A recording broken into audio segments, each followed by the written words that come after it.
ATV news જોઈએ આજના મુખ્ય સમાચાર।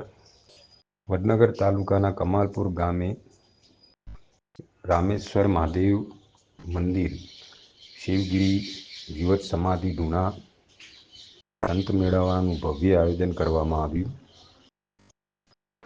તેમના દ્વારા મહંત સંતો તેમજ પ્રાથમિક શાળા અને કન્યા કુમાર શાળા આંગણવાડી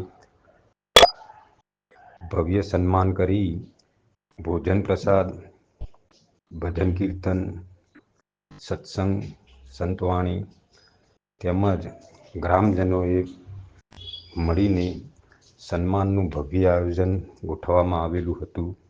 ત્યાંના મહંત શ્રી શંકરગીરી મહારાજે આના ધ્યાન રાખી બહુ અગ્રણી કરી સમર્થ સંતોને ભવ્ય રાતે ભજનનું પ્રોગ્રામ રાખેલ તેમજ ત્યાં સંતોને રહેન બસેરા કરી ત્યાં ભજનનું તેમજ આરામનું ભવ્ય આયોજન કર્યું હતું। એ ન્યૂઝ રિપોર્ટર સુનિલ પટેલ।